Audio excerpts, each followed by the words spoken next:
I think growing up, I found it's a little bit difficult. And, as an artist and as a woman artist, that's why a lot of my project, it's about women. So my first animation is called Woman. Before that, a lot of my painting, it's about this little girl struggling between East and West, good and wrong, what's good, what's a good Chinese, Taiwanese woman should act, Shirley, you to me seems to be a very outspoken woman and who is not afraid to make a statement and who, is not ashamed to let people know, the delicate side of women or something, because you're very expressive in the artworks that you do, especially these animations, and like, you actually have the part in there about women getting the period and that kind of stuff.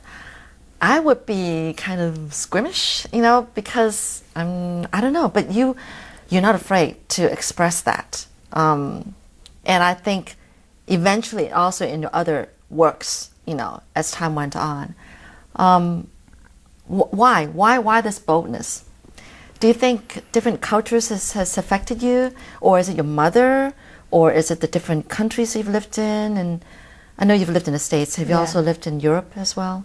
Only last year. Lived in Paris, okay. Yeah. But I think when I went to the States, I was 19. I was pretty grown up, but it's young enough to, it's like at the age of still accepting new things. And I think went to LA to study in a fine art, crazy art school. And, it really did open my eyes. And I think it changed me, not like a dramatic way. It just brought more like the real me. Did you go through shock? Not so much as culture shock, but more like, you went to the art school, right? Yeah. But you realized because, how you and your brother, your mom kind of made you guys do calligraphy and you're very restricted and, poised and about, focusing on morals and that kind of stuff. But then all of a sudden you're in the States and the way art world is. And art people, they do all kinds of things. And I'm sure you were exposed to those, or at least you learn about those. Did you go through shock? Yeah, I remember one of my professors in college said, I said I had culture shock. He's like, no, you shocked the culture. But I think it's because, like here, even now, I think there are certain things people tend to be a little bit shy about, like you act or talk sex in public. Mm-hmm. You can talk about it, but people just people are a little bit shy about it. And in LA, it's just like it's out just there. Right there. Yeah, it's out there, and then it's like everybody seems more casual to me. And to a 19-year-old girl, it's like, oh, this is great. This is great. And I remember I did this installation. Yeah. With a room full of like breasts and penises like all over the room. Mm-hmm. And it was symbolized like different sizes to symbolize like the status of women and men. And I remember my mom saw it, just a picture of it. Right. I think she was pretty shocked, but she didn't say anything. And she always told me throughout the years, she always said, you'll come back to Chinese painting. I think she, secretly she was hoping that her daughter would go back to the normal path, in her mind. But oh, that is so funny. But at least she respected you. She didn't outwardly say, oh my goodness, my daughter, what have you done? Not in front of the public or something like that. But that's great. That's what we need. Parents that respect our I don't know, our surroundings, our freedom, our boundaries or whatever. That is so neat. And I think I did all the things that she couldn't do. So I think she's probably pretty happy. And envious of you, maybe? A little, yeah. Went abroad to study. She always say that's her dream. But I made her dream come true. Oh wow, that is really neat. Did your mom ever visit you in the States? Yeah, when I graduated from college. And she went. stayed with you for a while, so she got the feel of what the culture is like and all the customs and habits there? A little bit. Yeah. She was shocked then. She really went through culture shock. A little bit, I think. Yeah. Yeah. Oh, okay. So how did you go from there into filming? Did you ever thought that you were going to go into filming? Never. I always wanted to be a painter, wanted to be an artist, fine artist.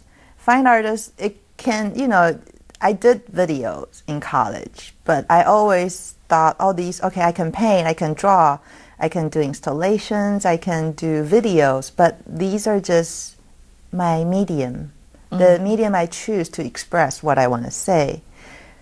I never thought I would actually go into film that, make film as a director and make a living. Never. And it was very strange. I think life is strange. After I graduated from college, I went to grad school, major in experimental animation in Cal Arts.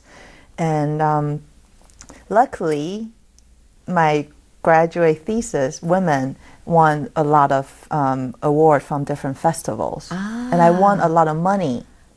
Okay. And so at the time I thought, okay, this is a sign. This is a sign for me to keep, to continue to make films. So after I graduated, I kept making films. I kept making experimental film. So my second film is called Papa Blue. Yeah. It's about my father who suffered from depression. So that film was about 13 minutes, and it's a combination of documentary and animation. So I shot partially my father doing his daily life things, and I recorded our daily conversations. And with animation, everything's still done on rice paper. And that film also won a lot of awards, strangely. Right. After that, but that was finished in another 3 years. And that was the film led me to National Geographic, actually. I see. In a strange way. It was the year 2004. One of my very good friend's husband passed away. And at that time, I thought, okay, I'll make another short film for her with the story of her. And my brother told me, National Geographic, it's in Taiwan now, there's an open bid. Like everybody can submit proposals about their stories, ideas. And he said, you have these ideas about your friend, right? I said, yeah, but why National Geographic will be interested? He's like, well, try it, call them. And so I called the regional producer, Mei Yi. She was in the States at the time. Okay. And I was in LA. I think she was in Washington, D.C.